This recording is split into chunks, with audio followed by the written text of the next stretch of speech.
Bienvenidos un día más a misderechos.club, el podcast en el que hablamos sobre los derechos que tienen las personas enfermas o lesionadas, presentado por mí, que soy Jorge Gamañ, abogado.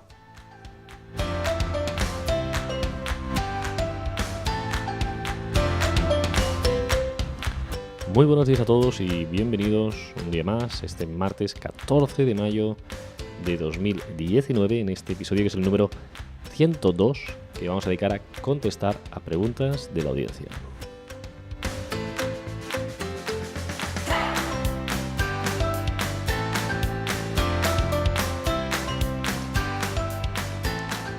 Pero ya sabéis, antes de empezar a contestar esas preguntas de la audiencia, os voy a recordar que os podéis suscribir a nuestra lista de correo.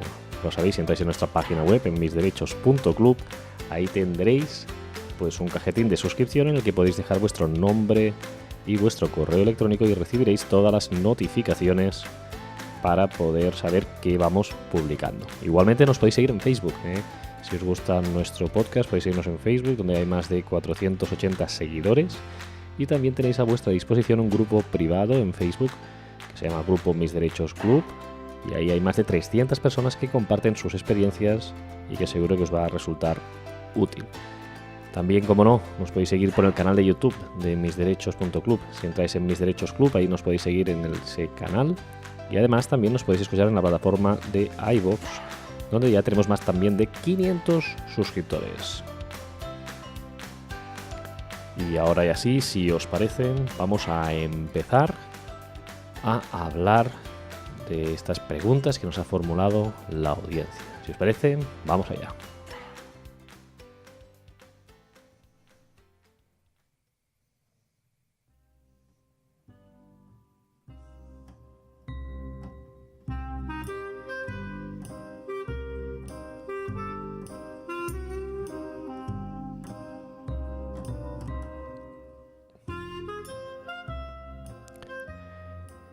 Y como siempre, con esta música a lo Perry Mason, empezamos con las preguntas que nos ha formulado la audiencia durante estas semanas, algunas de ellas. Y empezamos con la que es más larga, que nos la hace Juan Carlos a través de nuestra página web de misderechos.club, y dice lo siguiente. Dice: hola, buenas tardes, sigo sus vídeos ya que me interesan mucho por mi situación actual y francamente considero que son muy buenos y aclaratorios. Gracias, Juan Carlos. Dice: comentarles que yo estoy de baja. Llevo ya 8 meses por una serie de problemas que me complican mi día a día laboral. Hace ya 15 años tuve un accidente laboral que me originó una lesión de la espalda, una hernia discal, la cual derivó en pie equino derecho, falta de fuerza para elevar el pie, y dicho accidente en su momento fue reconocido por la mutua de trabajo, y así consta hoy en la Seguridad Social. Me indemnizaron con 36.000 euros. Luego, tras pasar el tribunal médico por la Comunidad de Madrid, me reconocieron un 33% de discapacidad. A la siguiente revisión me lo subieron al 43%, más el grado 7 de movilidad reducida, y en la última revisión, hace 1 año y medio, me lo han vuelto a bajar al 33%, con la opción a revisar en septiembre de 2019.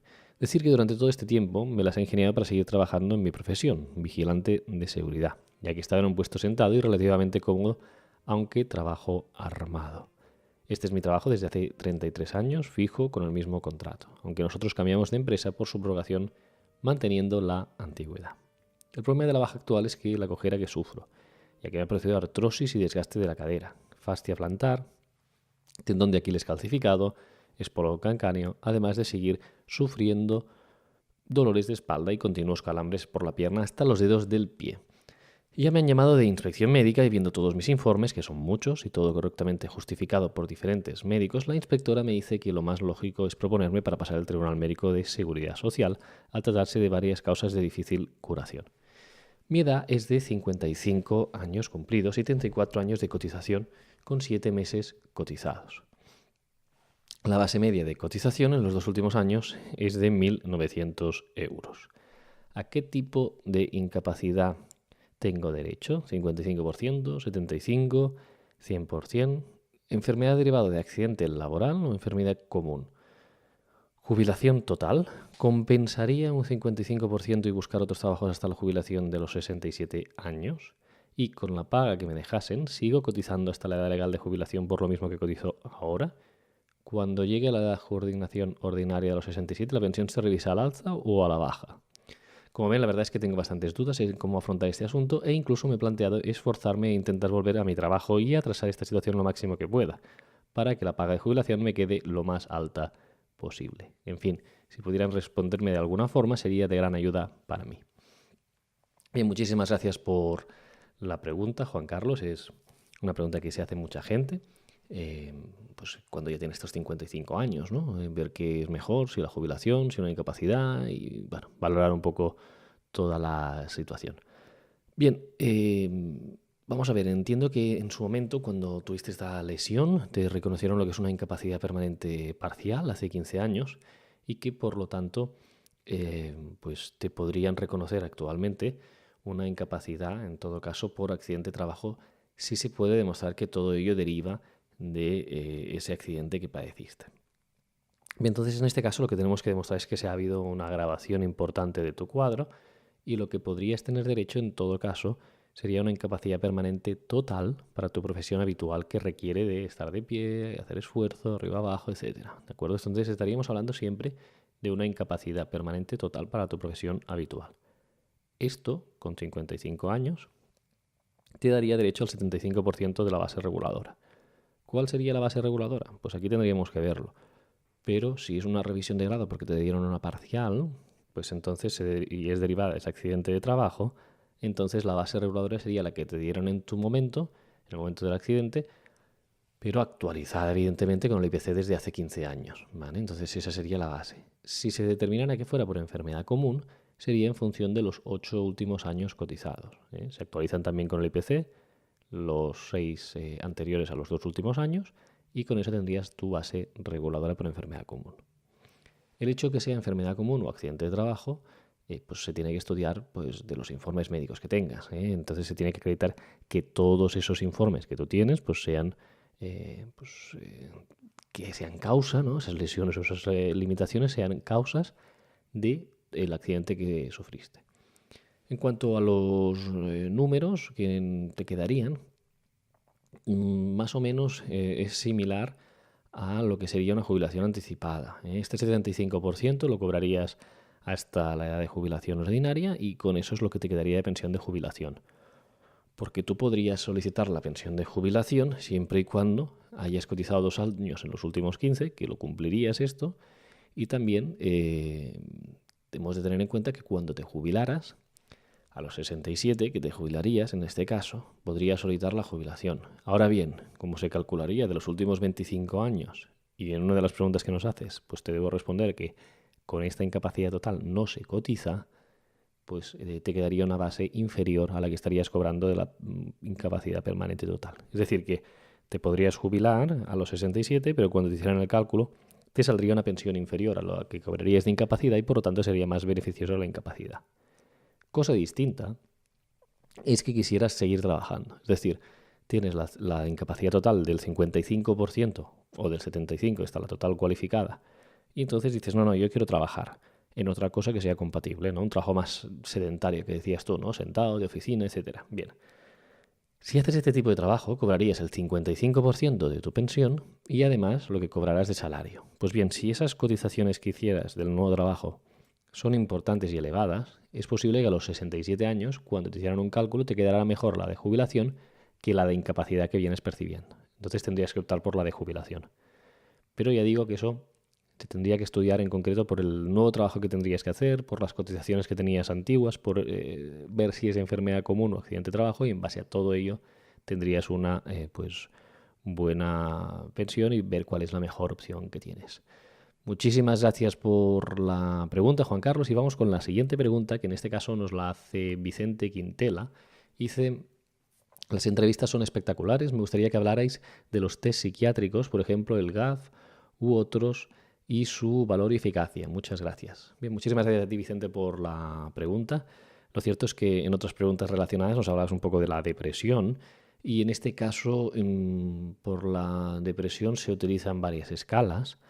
El GAF es una escala global de afectación que se suele utilizar, pero no se hace por un test, ¿eh? Es una apreciación directamente del psiquiatra, ¿eh? No es que te haya hecho una serie de test, sino que básicamente pues sería pues una valoración del psiquiatra, ¿vale? Entonces sí que existen otro tipo de pues, escalas o test.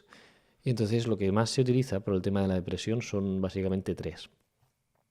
Hay una que se llama la escala de Hamilton, cuyas siglas son HDA, que se utiliza bastante, esta escala de Hamilton, sobre todo en nuestro sistema de salud nacional, ¿no?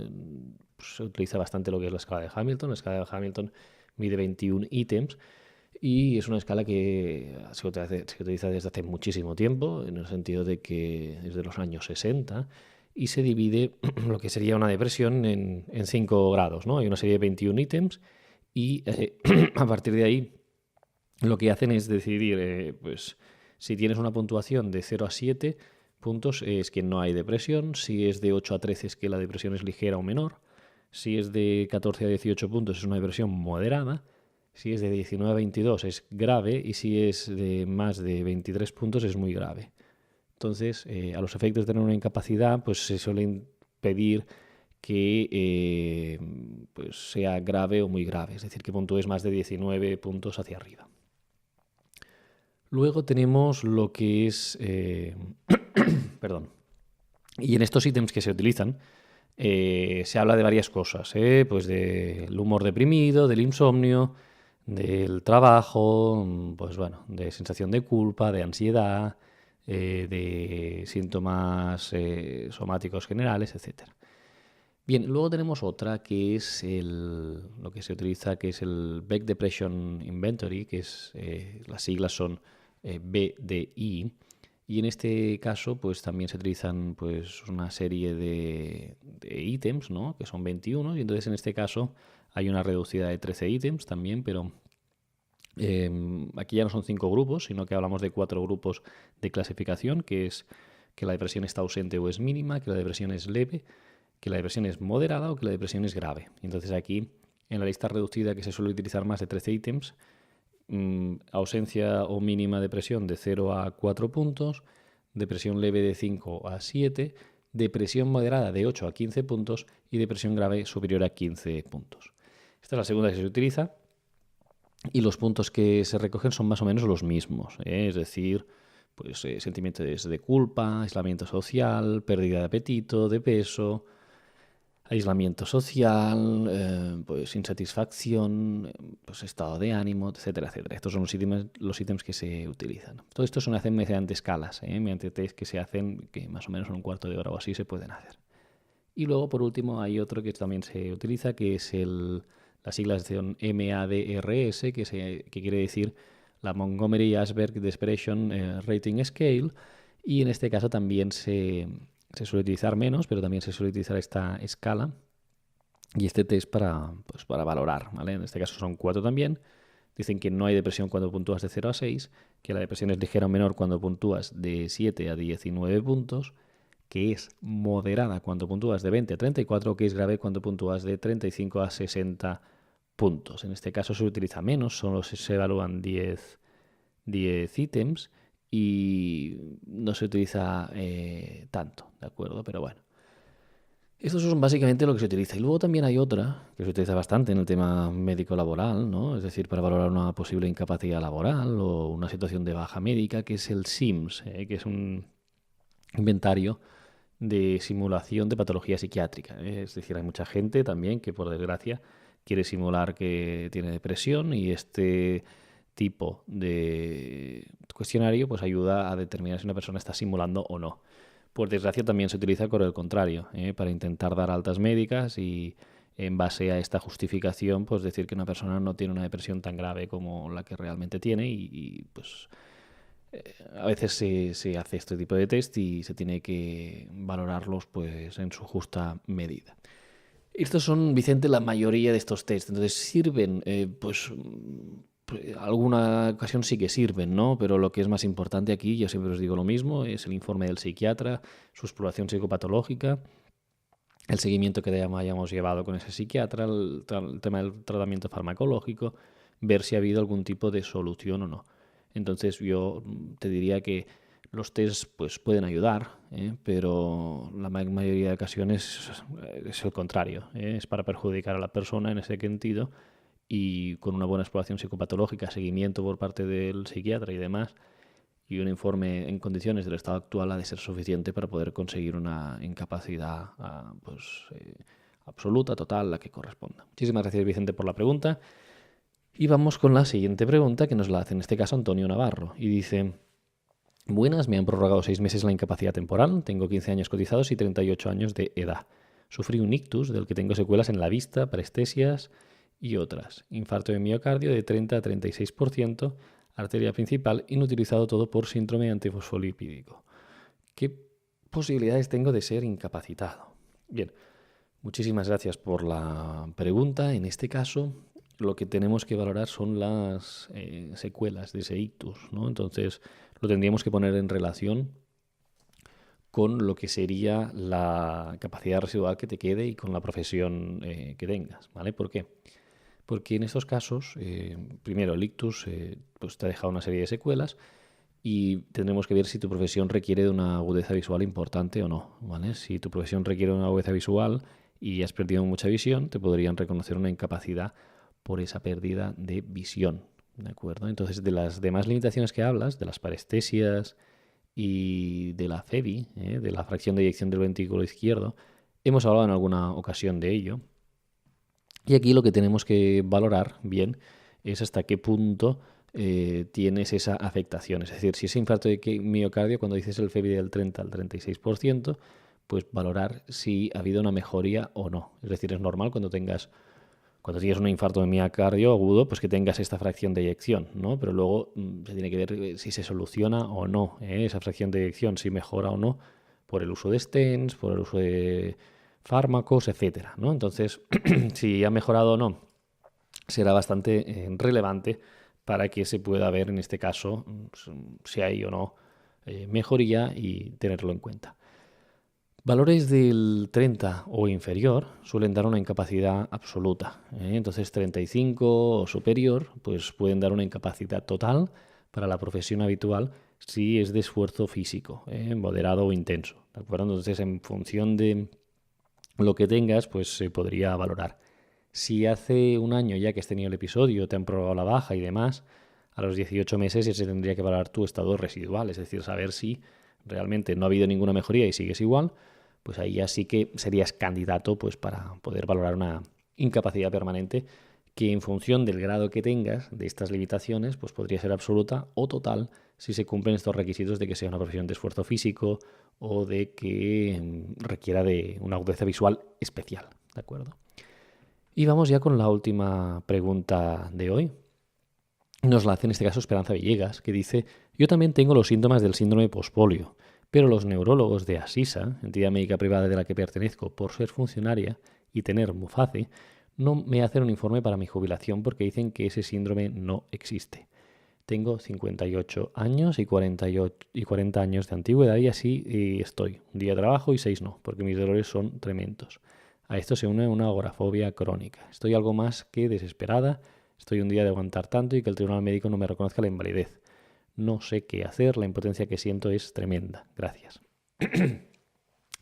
Bien, en este caso, Esperanza, pues yo lo que te recomendaría es pues que acudas también, los funcionarios también tenéis Asisa, pero en casos de este estilo, pues podéis ir a pues, un neurólogo público. Hay unidades de referencia en el Vall d'Hebron, en Barcelona, en Bellvitge, el Instituto Goodman. Entonces se puede pedir una derivación ahí para que te valoren y te digan si tienes esa síndrome de pospolio o incluso lo que sería las secuelas del síndrome de pospolio. Entonces, a partir de ahí, pues ver hasta qué punto te pueden reconocer una incapacidad por ese motivo.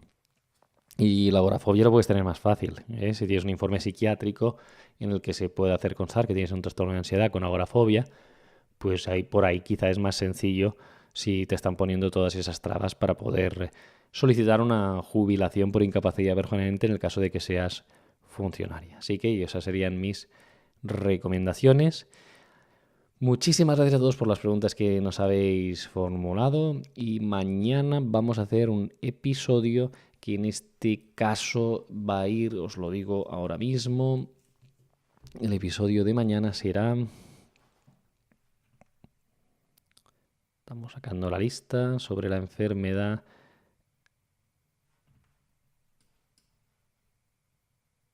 de la artritis psoriásica, esta enfermedad autoinmune, reumatológica, que es importante y que sufren muchas personas. Así que el podcast de mañana hablamos sobre la artritis psoriásica. Muchísimas gracias a todos, que tengáis un feliz martes y nos escuchamos aquí mañana en un nuevo episodio hablando sobre la artritis psoriásica. Que tengáis un feliz martes.